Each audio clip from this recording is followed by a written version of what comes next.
পারেও বটে লোকটা ঘুমোতে, হ্যাঁ? বাপরে বাপ, যেমন নাক ডাকা তেমনই আলছে মিয়া। সুজি মামা কখন উঠে এখন হাই তুলছে, আর এই লোকটা ঘুমোচ্ছে তো ঘুমোচ্ছে, হ্যাঁ? আহ, বিরক্ত করো না, দেখছো না বিশ্রাম করছি। মাথা ঠিক রাখার জন্য ঘুম খুবই দরকারি, বুঝলে? কি গো গোপালের গিন্নি, আজ জল আনতে যাবে না? এরপর গেলে তো মাথার চাঁদি ফেটে যাবে। চলো চলো, কত দূরে যেতে হবে মনে আছে তো? বল, শুনছ তো?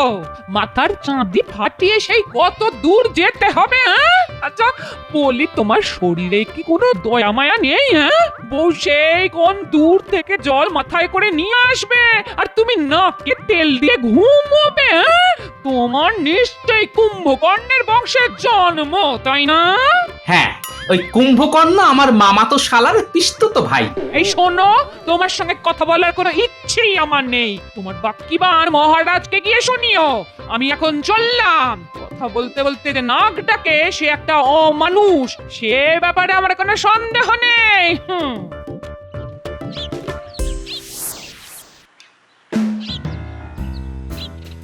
কি গো গোপালের গিন্নি, আজ এত দেরি হলো?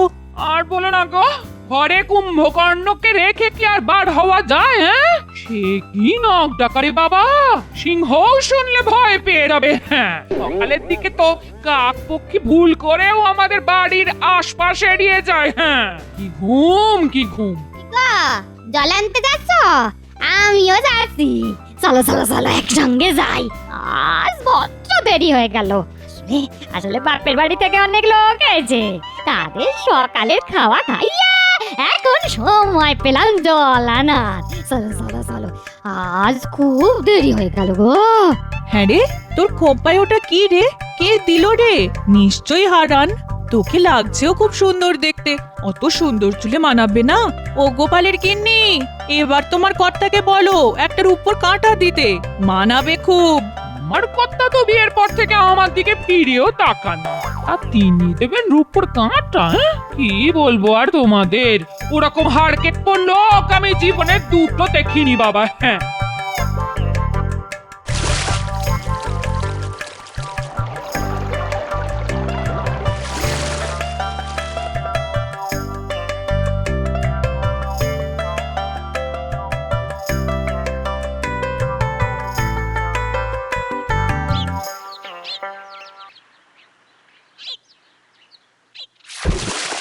আরে আরে আরে, আহা, কলসিটা এমন ভাবে রাখলে যে ভেঙে যেতে পারে। খুব খুব অন্যায় হয়ে গেছে গো, আমাকে তুমি ক্ষমা করে দাও গো, আর হবে না। হ্যাঁ, বাবা, আজই কি কথা শুনি মন্থরার মুখে।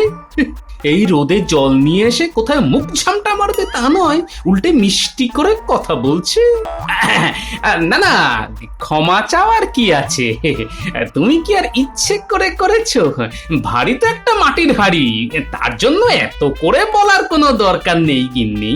মাটি বলে কি কোনো দাম নেই? হ্যাঁ, আজকাল মাটির দামও সোনার কাছাকাছি। হ্যাঁ, এই দেখো, আমি কি জানি না কত কষ্ট করে তুমি সংসার চালাও। হ্যাঁ, হুম, না না না না, নির্ঘাত কোনো ধান্দা আছে। ঠিক আছে, তুমি ডালে ডালে গেলে আমিও পাতায় পাতায় চলি। বলে ফেলো ধান্দাটা শুনি। ভাগ্যিস আমার ঘুমটা ভাঙিয়ে দিলে, নইলে যে কি কাণ্ড হতো। এমনিতেই রাজসভায় যেতে রোজ দেরি হয়ে যায়, আজ তো যেতেই পারতাম না, যা দেরি করে ঘুম থেকে উঠলাম। বাপরে বাপ, আজ হারানের বউয়ের চুলে দেখলাম একটা ভারী সুন্দর রূপোর কাঁটা। এই আমাকে একটা কিনে দেবে গো? হ্যাঁ, কাঁটা? রূপোর কাঁটা? হারানের বউয়ের চুলে? আমাকে আমাকে একটু জল দেবে গিন্নি? বুকটা না কেমন যেন ধরপড় ধরপড় করছে, শরীরটা খারাপ লাগছে। বৈদ্যকে একটু ডাকবে নাকি গো? যতদিন না আমার চুলের উপর কাঁটা ওঠে ততদিন আমি এই বাড়ির জলস্পর্শ করব না, এই আমি বলে রাখলাম। হ্যাঁ,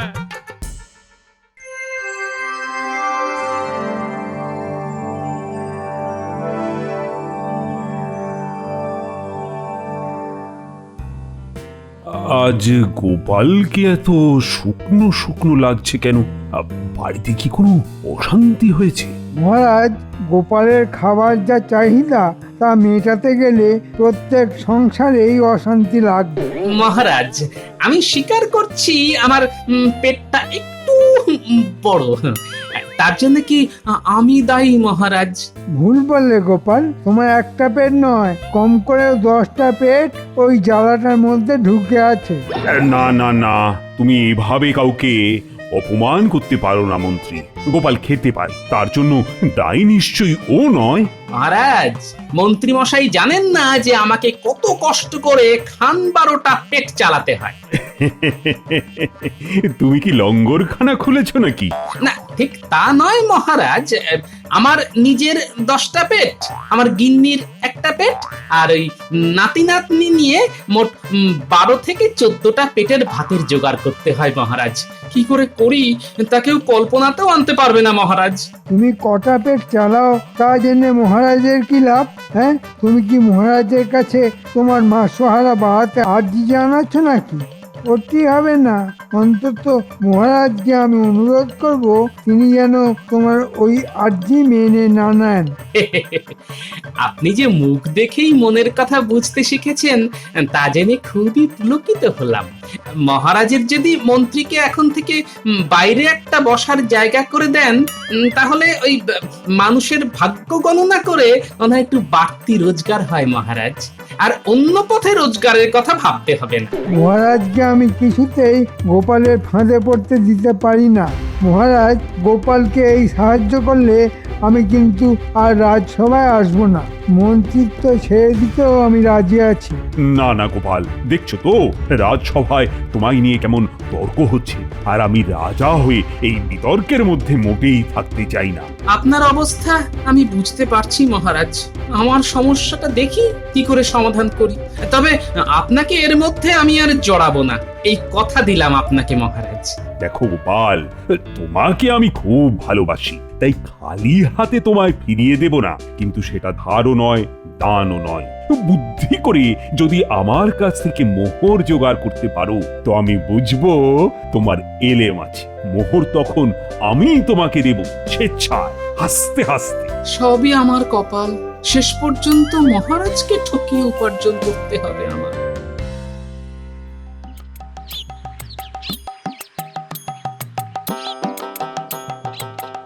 দাদু দাদু দাদু, চলো না, আজ আমার পুতুলের বিয়ে। চলো চলো চলো, দেখে আসবে চলো। কি বললি? তোদের পুতুলের বিয়ে? তা বর এসে গেছে? না, এখনো আসেনি, একটু পরেই আসবে। চলো না, দেখে আসবে। হ্যাঁ, চল চল চল চল চল। তা কোণে কে সাজালো? দিদা কি সুন্দর সাজিয়েছে, তা চোখে না দেখলে বিশ্বাসই করতে পারবে না।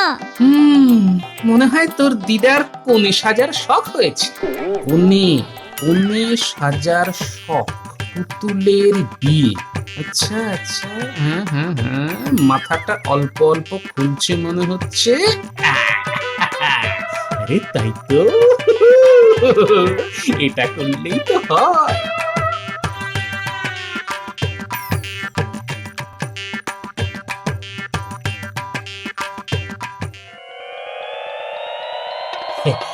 বাহ, কি সুন্দর তোর দিদা কোণে সাজিয়েছে রে, খুব সুন্দর, একেবারে যেন দিদাই।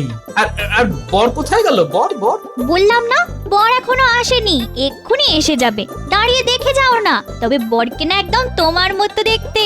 হ্যাঁ, বলিস কি রে? বরকে দেখতে আমার মতো? কে বর সাজিয়েছে বলতো? দিদা শিখিয়ে দিয়েছে, আমরা তৈরি করেছি। তা তোর দিদার বোধহয় আবার আমাকে বিয়ে করার শখ হয়েছে।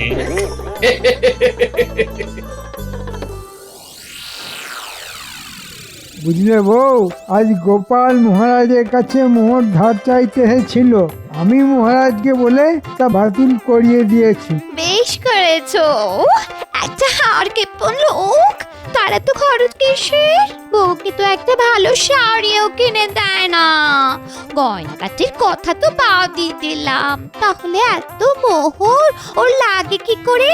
কে জানে, এতগুলো প্রশ্ন নিয়ে এখন আর খেলা সামলাতে পারছে না, এই আর কি। আমার তো মনে হয় নিশ্চয়ই আর একটা সংসার আছে, না হলে এত মোহর ওর কোন কাজে লাগে?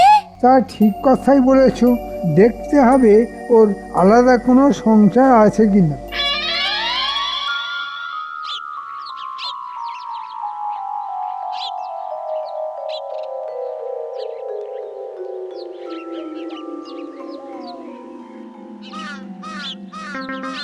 কি ব্যাপার গোপাল, তোমাকে এত অস্থির লাগছে কেন?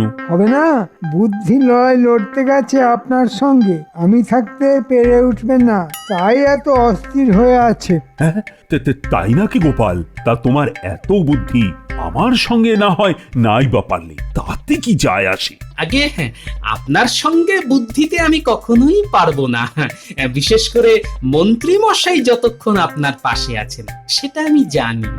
কিন্তু আমি একটা অন্য ব্যাপারে খুব ব্যস্ততার মধ্যে আছি মহারাজ। মহারাজ, দেখুন গিয়ে গোপালের অন্য কোনো সংসার আছে কিনা। এ কি বলছো তুমি মন্ত্রী? গোপালের আরেকটা সংসার আছে? না না না না, এ হতেই পারে না। মহারাজ, আমার মনে হচ্ছে মন্ত্রী মশাইয়ের বুদ্ধির উন্নতি হয়েছে। কিভাবে এটা হলো তা খুবই রহস্যের ব্যাপার মহারাজ। কল্পনা শক্তি যে আপনার মন্ত্রীর এত প্রবল তা আগে জানতাম না মহারাজ। তোমার ওই কুমড়ো পটাশ মাথায় যদি ঘিলু থাকতে পারে, আমার থাকবে না কেন? আমায় ফাঁকি দেওয়া অত সোজা কাজ না মহারাজ। শোনো, তোমাদের এই সব কথার মারপ্যাচ আমি কিন্তু কিছুই বুঝতে পারছি না। আমায় খোলসা করে বলো তো গোপাল, মানে তোমার সমস্যাটা কি? মহারাজ, অপরাধ নেবেন না, আমি না মানে ওই ওই আর কি মানে বিয়ে করছি মহারাজ। বলেছিলাম মহারাজ, আমার ভাবতে লজ্জা লাগছে, এই বয়সে গোপাল আবার বিয়ে করতে যাচ্ছে। ছি ছি ছি। গোপাল, সত্যি করে বলো, এটা সত্য না রসিকতা? মহারাজ, আমি মিথ্যে কথা বলি না, সত্যি আমি বিয়ে করছি, এবং কালকেই।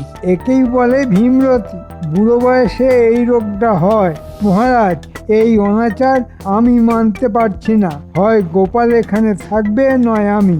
কে থাকবে সেটা আপনি ঠিক করুন। এই, তুমি থামো তো মন্ত্রী, আমি গোপালকে প্রশ্ন করেছি, এই বয়সে আবার বিয়ে? একটু কেমন কেমন লাগছে যেন। আসলে মহারাজ বলতে পারেন কিছুটা বাধ্য হয়েই এই বিয়েটা আমায় করতে হচ্ছে। বিশদে সব খুলে বলবো, এখন নাই বা বললাম, তবে এটা সত্যি যে আমি আবার বিয়ে করছি মহারাজ। কেন কেন কেন বাধ্য হয়ে কেন? বিয়ে আবার কেউ বাধ্য হয়ে করে নাকি? কখনো কখনো করে কখনো কখনো, সেটা শুনলে বুঝতে পারবেন। এসব বাজে যুক্তি মহারাজ, ওর বিয়ে করার ইচ্ছে হয়েছে তাই করছে, কিন্তু মহারাজ এই বিয়েতে আমার মত নেই, সে কথাটা বলে রাখলাম। কে তোমার মত চাইছে যে আগ বাড়িয়ে তুমি দিতে যাচ্ছ? না মহারাজ, আপনার একজন গণ্যমান্য মন্ত্রী হিসেবে আমারও কিছু দায়িত্ব আছে, তা আমি অস্বীকার করতে পারছি না। আমি যতক্ষণ রাজ সিংহাসনে আছি তখন দায়িত্বটা তোমায় নিতে হবে না মন্ত্রী, আমি নেব। তা বলো গোপাল, বলো, তোমার বউকে কবে আশীর্বাদ করতে যাব? মহারাজ, বিয়ে কালকে, বউ আসবে পরশুদিন। খাওয়া দাওয়াটা আমার বাড়িতেই না হয় করবেন। সেদিন রাজসভার সবাইকে আমন্ত্রণ আমার গরিব কুটিরে।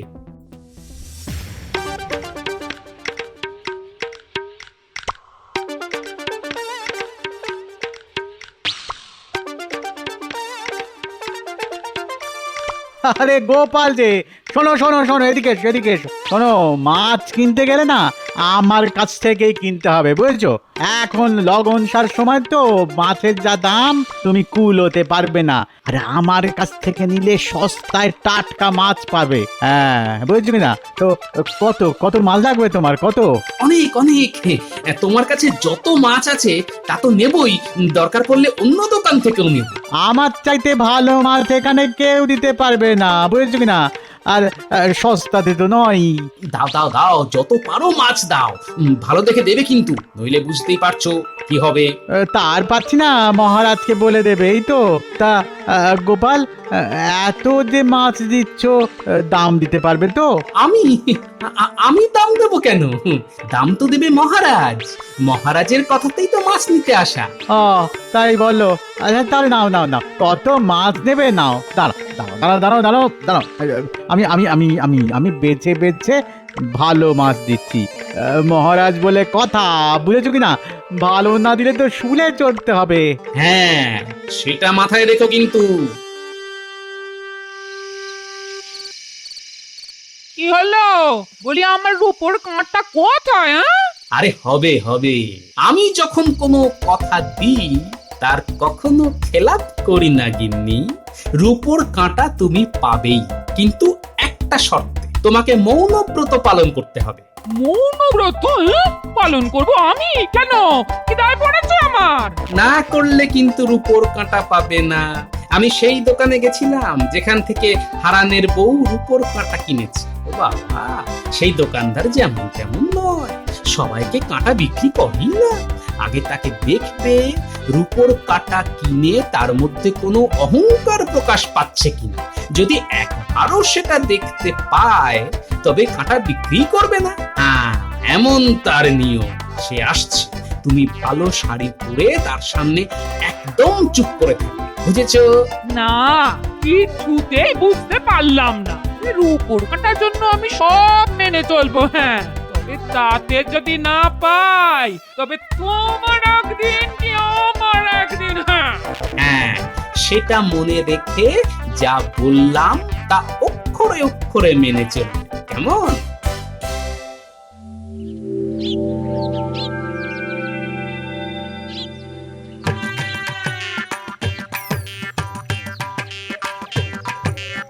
এই সন্তরা, আজ দিদা মৌনব্রত পালন করবে। তোরা একটা কাজ কর, দুটো কলা গাছ আর ঘট এনে বাড়ির সামনে লাগিয়ে রাখ। ওটা দিলে দিদার পুণ্যি হবে। এই গুলটে ন্যাপলা, যা তাড়াতাড়ি দুটো কলা গাছ এনে ঘট সাজিয়ে বাড়ির বাইরে রেখে দে তো।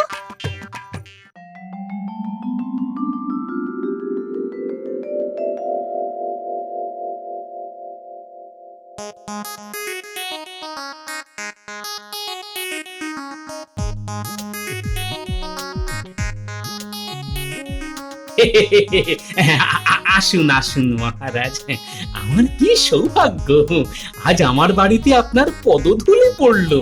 ঠিক আছে ঠিক আছে, আমার সঙ্গে এতটা বিনয় না করলেও চলবে। তা দেখি দেখি তোমার বউয়ের মুখটা আশীর্বাদ করতে হবে তো। এদিকে আসুন মহারাজ, এদিকে আসুন। আরে লজ্জার কি আছে, তুমি গোপালের বিয়ে করাবো। এই নাও 100 সোনার মোহর, আমার তরফ থেকে এই উপহার দিয়ে তোমায় আশীর্বাদ করলাম। কি হচ্ছে কিছুই তো বুঝতে পারছি না। হ্যাঁ যাক বাবা, সোনার মোহর দিয়ে একটা রূপোর কাঁটা হবে না? নিশ্চয়ই হবে, নিশ্চয়ই হবে। গোপাল, তোমার বউকে বলো ঘোমটা সরাতে। এই মুখটা তো দেখি একবার। এবার মুখটা দেখাও বউ, স্বয়ং মহারাজ তোমার মুখ দেখতে চাইছেন। এবার ঘোমটাটা সরাও। কি গোপাল, এ তো তোমার পুরনো বউ, কিন্তু তুমি যে বললে আবার বিয়ে করেছো। মহারাজকে ডেকে নে, তুমি কি আমাদের সঙ্গে মস্করা করছো? মহারাজ, এর একটা বিহিত হওয়া দরকার। গোপাল, এটা তুমি কি করলে? আরে লজ্জায় যে আমার মাথাটা হেঁট হয়ে গেল। কেন মহারাজ, আপনার মাথা হেঁট হবে কেন? আমি তো আপনাকে বলেছিলাম আমি বিয়ে করছি। একবারও তো ভুলিনি পাত্রীটিকে। আপনিই বলেছিলেন বুদ্ধিতে আপনাকে পরাজিত করতে পারলে আমার প্রয়োজনের তুলনায় বেশি মোহর পাবো। আপনি মহান, নিজেই স্বীকার করুন। আমি কি কোনো তঞ্চকতার আশ্রয় নিয়েছি মহারাজ? তোমার সঙ্গে বাজিতে পরাজিত হতে আমার কোনো লজ্জাই নেই, বরঞ্চ এটা ভেবে আনন্দিত হচ্ছি একজন প্রকৃত বুদ্ধিমানের কাছেই আমি হার স্বীকার করেছি। না না না না, তোমার তুলনা একমাত্র তুমি গোপাল। আরে তাড়াতাড়ি বলো, তোমার মাছের দাম কত পড়েছে? নাও নাও, এই 5 মোহর। এটা কিন্তু একটু বেশি দিলাম। দামের কথা পরে হবে, আগে বলো তো মহারাজ মাছ খেয়ে কি বললেন? মহারাজ বললেন, তো মাছ নয়, মনে হচ্ছে রসগোল্লা খাচ্ছি। একেবারে খাঁটির উপর কাঁটা দেখাও তো ভাই। গিন্নির জন্য নেবে তো, তাহলে এটা নিয়ে যাও, একদম খাঁটির উপর, কিচ্ছু মেশানো নেই, দাম কিন্তু একটু বেশিই পড়বে। আরে দামের কথা তুমি বলবে কেন? বলবো তো আমি, সোনা দিয়ে রূপো কিনছি, তাতে বলছো দাম একটু বেশি পড়বে? এই নাও সোনার মোহর, এবার কাঁটাটা হাতে দাও, গিন্নির চুলে পরিয়ে দিয়ে আসি।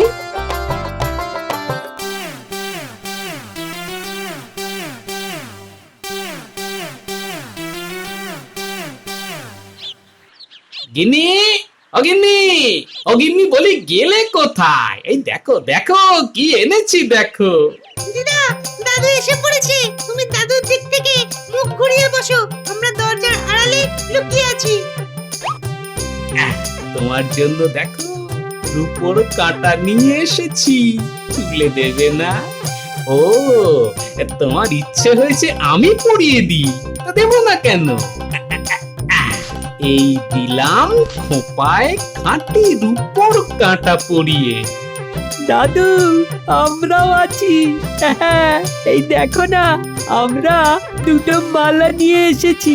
এবার দিদা তুমি দাদুর দিকে তাকাও, আর দাদু তোমার দিকে। এই নাও মালা, দুজন দুজনকে পরিয়ে দাও।